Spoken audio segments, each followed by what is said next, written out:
Hi, I today would like to share something with you about Easter.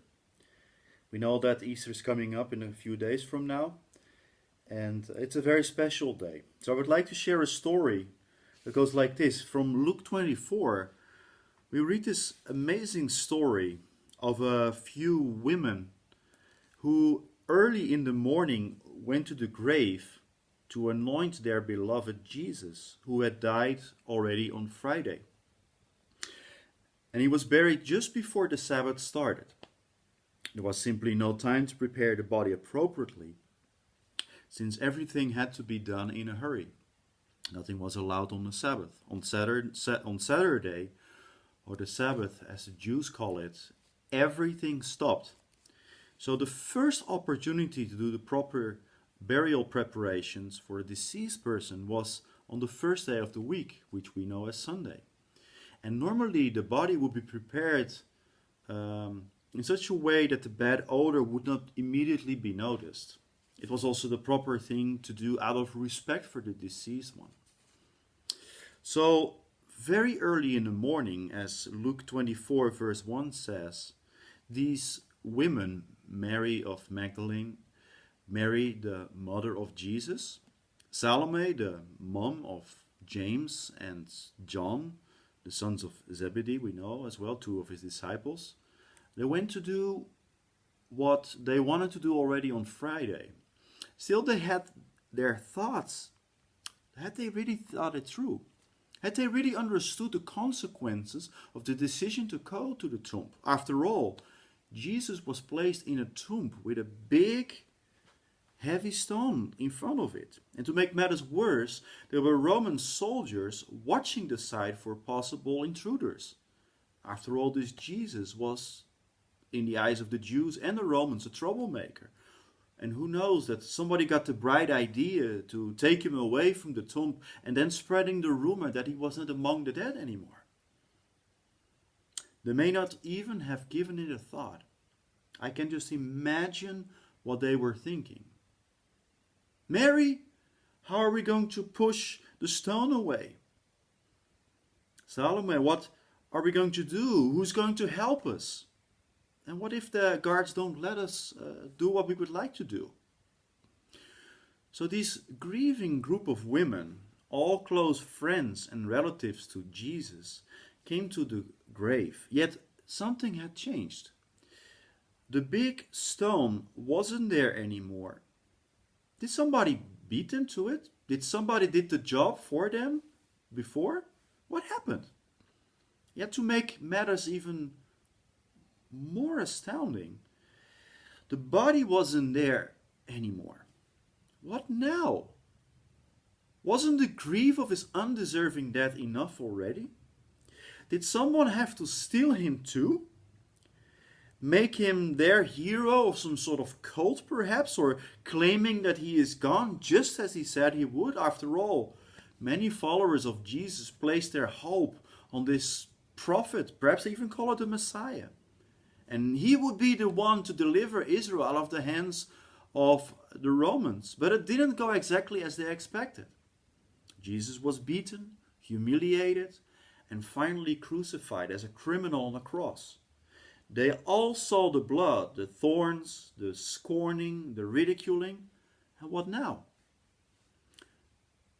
Luke is very frank about how these women experienced the stone rolled away and the body disappearance. We read it in Luke 24 verse 4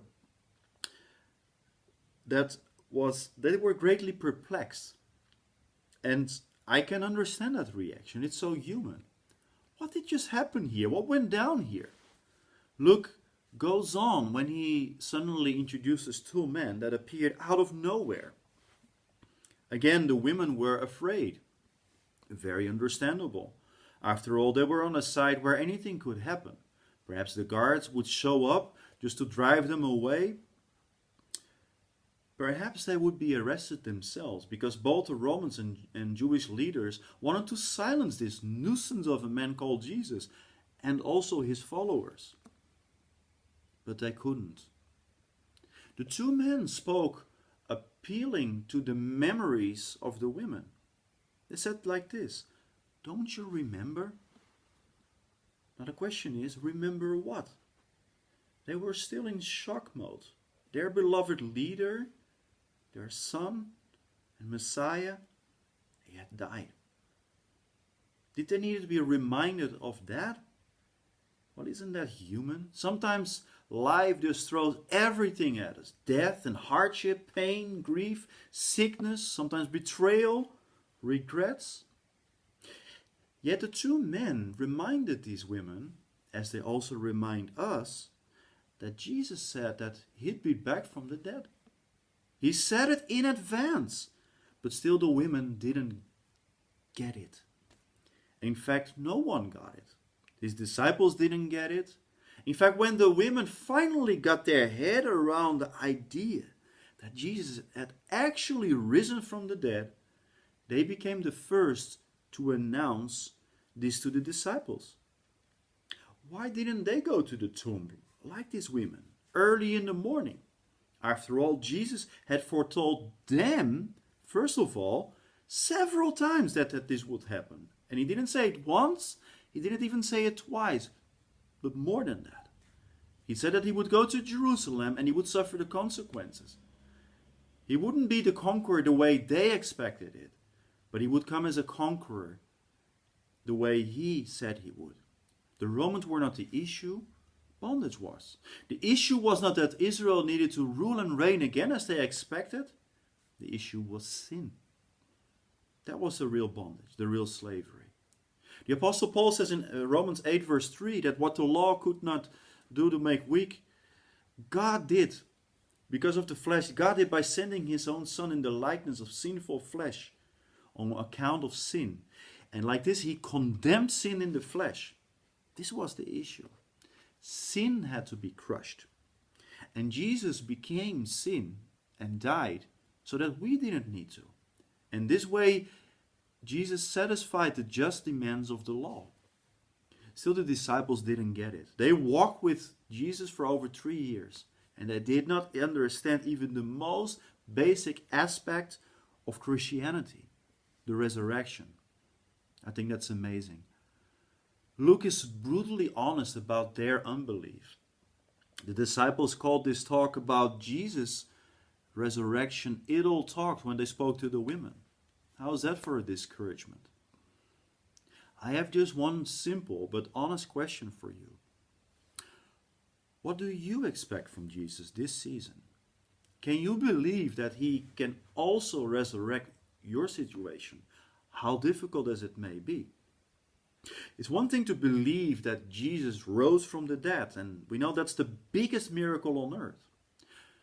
But it's another thing that the power of his resurrection, and something that is granted to all his followers, is also active in us every day of our lives. What do you see? Problems? Difficulties? Or do you see what these women saw? A risen Lord that can resurrect any hopeless situation. Because after all, he is Lord. It's my prayer that we can celebrate Resurrection Sunday knowing that he has truly set us free. Whatever we face today, it is okay. It's okay. He's got our backs. And all he asks actually is just to believe. I wish you a wonderful Easter celebration and have a great time in his presence.